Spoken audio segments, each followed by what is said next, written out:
Hello everyone, আর একটা নতুন ভিডিওতে তোমাদের সকলকে স্বাগত জানাই। আজকে আমরা কথা বলবো জেন পাস ইউজির ফর্ম ফিল আপ নিয়ে। দেখো, ফর্ম ফিল আপ দেরি কেন হচ্ছে, কবে থেকে শুরু হতে পারে, যে বাতিল ওবিসি হয়েছে, যে ওবিসিগুলো বাতিল হয়েছে তারা কি অ্যাপ্লাই করতে পারবে, ঠিক আছে, সে বিষয়। দেখো, এক্সাম ডেট ঘোষণা করা ছিল 25 তারিখ, ঠিক আছে, মে মাসের 25 তারিখ। তবে যেহেতু ফর্ম ফিল আপ দেরি হচ্ছে, সে কারণ থেকে এই ডেটটা এক্সাম ডেটও পিছাবে, এটা আমার বিশ্বাস। দেখা যাক কী হয়। তো এখন কেন পিছাচ্ছে যে ফর্ম ফিল আপ বা এই সব প্রসেসগুলো কেন হচ্ছে, তার একটা কারণে তোমাদেরকে বলি, ঠিক আছে।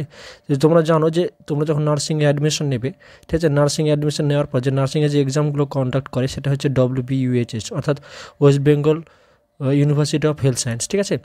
তো ফার্স্ট সেমিস্টারের পরীক্ষার কথা হচ্ছিল যে মার্চ মাসের তোমার 24 তারিখে ফার্স্ট সেমিস্টারের পরীক্ষা হওয়ার কথা ছিল, কিন্তু সেটা বিভিন্ন কারণে পিছিয়েছে। কারণটা কী ছিল না, হচ্ছে তোমরা জানো যে তোমরা যখন অ্যাডমিশন নেবে নার্সিংয়ের জন্য, ঠিক আছে, তখন তোমাদের প্রথমত হয় ভেরিফিকেশন, কলেজে ভেরিফিকেশন হয়, ঠিক আছে। ভেরিফিকেশন হওয়ার পর রেজিস্ট্রেশন করতে হয়, আবার ডকুমেন্টস সব কিছু দিতে হয়, ঠিক আছে। তো এবার কী হয়েছে না, এই বছর যেটা হয়েছে যে রেজিস্ট্রেশন করার সময় অনেকে ভুয়ো নথিপত্র দিয়েছে, অর্থাৎ সার্টিফিকেট বা বিভিন্ন ধরনের যখন নথিপত্র ভুয়ো দিয়েছে, ঠিক আছে।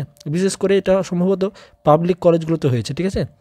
এই পাবলিক কলেজগুলো যখন এটা করেছে, যখন এনরোলমেন্ট শুরু হয়, এর পরীক্ষা দেওয়ার জন্য তুমি এক্সাম যখন দেবে, তখন তার আগে তোমার এনরোলমেন্ট করতে হয়। তো এনরোলমেন্ট করার সময় এই সমস্যাটা হচ্ছিলো যে কেউ ডকুমেন্টস ভুয়ো দিয়েছিলো, এই ডকুমেন্টস ভুলের কারণে এনরোলমেন্ট করতে পারছিলো না। এই এনরোলমেন্ট না করতে পারার কারণে কী হয়েছে যে বারবার ডেটটাকে এক্সটেন্ড করছে, ঠিক আছে।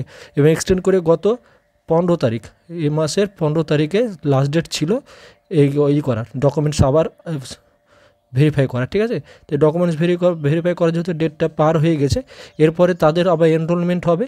এনরোলমেন্ট হওয়ার পর এক্সাম হবে সম্ভবত 21 তারিখের পর, এ মাসের 21 তারিখের পর তোমাদের এনরোলমেন্ট শুরু হবে এবং পরীক্ষা হবে, ঠিক আছে। ধরো 21 তারিখে পরীক্ষা হবে, 21 তারিখের পরে। তো যেহেতু ফার্স্ট সেমিস্টার পিছিয়ে যাচ্ছে, সেখান থেকে নতুন যারা যাবে, অর্থাৎ নতুন যে নার্সিং পরীক্ষা জেন পাসের মাধ্যমে যে নার্সিংয়ে যাবে, তাদের ক্ষেত্রে কী হবে যে এই যখন এটা পিছিয়ে যাচ্ছে, মানে তাদের ফর্ম ফিল আপ পিছিয়ে যাচ্ছে। কারণ এদেরকে তো একটা সময়ের মধ্যে রাখতে হবে, অ্যাকাডেমিক ইয়ারের মধ্যে রাখতে হবে। যে অ্যাকাডেমিক ইয়ার এটা সেপ্টেম্বরের দিকে শেষ হয়ে যায়, ঠিক আছে, অর্থাৎ সেকেন্ড সেমিস্টারের পরীক্ষা সেপ্টেম্বর মাসে হয়ে যায়। এবার যেহেতু এটা পিছিয়ে যাচ্ছে, তাহলে এটাও পিছিয়ে যাবে।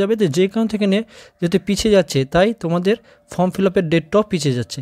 এই ফর্ম ফিল আপ সম্ভবত যদি 21 তারিখের পরে পরীক্ষা হয়, তো তখনই হয়তো ফর্ম ফিল আপটা শুরু হবে, অর্থাৎ এই মাসের last week form fill up শুরু হবে। আর পরীক্ষার ডেটটাও পিছিয়ে যেতে পারে, অর্থাৎ জুন মাসে তোমাদের পরীক্ষা হওয়ার সম্ভাবনা আছে। মে মাসে পরীক্ষা না হওয়ার সম্ভাবনাই বেশি, ঠিক আছে। এখন দেখা যাক কী হচ্ছে, ঠিক আছে। তো এই হচ্ছে ভিডিও। এবার হচ্ছে ওবিসি কেস, যে ওবিসি যারা আছে বাতিল ওবিসি, তারা কি ফর্ম ফিল আপ করতে পারবে বা তার সেই সুযোগ সুবিধা পাবে? তো এই বিষয়ে যখন ফর্ম ফিল আপ শুরু হবে, তখন আমরা এই বিষয়ে কথা বলবো, ঠিক আছে। আশা করছি তোমাদের পজিটিভ কিছু বলার চেষ্টা করব। তো এই ছিল ভিডিও। অবশ্যই ভিডিওটাকে লাইক করো এবং হচ্ছে বন্ধুদের মধ্যে শেয়ার করো, আর সাবস্ক্রাইব করতে ভুলবে না। ধন্যবাদ সকলকে, সবাই ভালো থাকো, সুস্থ থাকো।